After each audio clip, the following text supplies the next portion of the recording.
ऐसा कहा जाता है कि मानव मस्तिष्क केवल 10% विकसित है, लेकिन इस महिला का मस्तिष्क केवल 40% विकसित था और उसके शरीर में पहले से ही असामान्यताएं दिखाई दे रही थीं, जो उसकी पतली उपस्थिति को बनाए रखने के लिए धीरे धीरे खत्म हो रही थीं। नीला क्रिस्टल और नशीली दवाओं के सेवन के कारण पल भर में एक और भयावह दृश्य सामने आया, जब महिला ने दुनिया के शीर्ष विशेषज्ञों की टीम को यह दिखाया कि उसका मस्तिष्क 60% तक विकसित हो चुका है। उसके विचार अब स्वतंत्र रूप से आकार बदल सकते थे और उसने यह कहना शुरू किया कि 1 और 1 2 के बराबर है। इसके पीछे उसका तर्क था कि यह केवल मानवता के लिए समझने की सुविधा का एक तरीका है, क्योंकि संख्याएं 3 या अन्य संख्याओं के बराबर भी हो सकती हैं। वह यह समझाने की कोशिश कर रही थी कि अगर हम किसी कार को सड़क पर चलते हुए देखें और उसकी गति असीम रूप से बढ़ जाए तो वह कार अंततः गायब हो जाएगी। अब सवाल यह उठता है कि हम इस कार के अस्तित्व को कैसे साबित करेंगे, क्योंकि समय ही एकमात्र मानक है जिसे हम किसी भी वस्तु के अस्तित्व को मापने के लिए उपयोग कर सकते हैं, और यदि समय समाप्त हो जाए तो उस वस्तु का अस्तित्व भी समाप्त हो जाएगा। मस्तिष्क का निरंतर विकास जारी रहा और मानव शरीर अब इस भयानक ऊर्जा को सहन नहीं कर पा रहा था।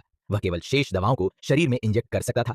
जैसे ही दवाएं पूरी तरह से अवशोषित हो गईं, मस्तिष्क तेजी से विकसित होकर 70% तक पहुंच गया। भुजाएं सभी दिशाओं में फैल गईं और उन सभी पदार्थों को निगलने लगीं जिनमें सफेद स्थान की उपस्थिति थी। इससे मस्तिष्क का विकास सीधे 90% तक पहुंच गया। अब वह एक व्यक्ति से अधिक सोच सकता था। एक विचार के साथ समय और स्थान की किंवदंतियां बनाने लगा। उसके हाथों की लहर के साथ समय और स्थान एक पल के लिए रुक गए और वह युआनरेन युग में वापस चला गया। समय और स्थान फिर से बदलने लगे और अंतरिक्ष के टुकड़ों का टकराव और संलयन देखा गया, जिससे पृथ्वी और चंद्रमा का निर्माण हुआ। जब मस्तिष्क 99% तक विकसित हुआ तो उसने ब्रह्मांड की उत्पत्ति देखी। सभी पदार्थ और ऊर्जा एक साथ एकत्रित हो गए और विलय करना शुरू कर दिया। इसके बाद मानव कोशिकाएं भी उसमें समाहित हो गईं और अंततः मस्तिष्क पूरी तरह से 100% विकसित हो गया। उसने खुद को मनुष्यों के लिए एक बलिदान के रूप में प्रस्तुत किया। यह ब्रह्मांड और सभ्यता की खोज में मानव जाति को अभूतपूर्व सहायता प्रदान करता है। साथ ही यह यूएसबी फ्लैश ड्राइव के रूप में उन सदियों पुरानी समस्याओं को भी दर्ज करता है जिन्होंने मानव जाति को परेशान किया था और फिर गायब हो जाता है।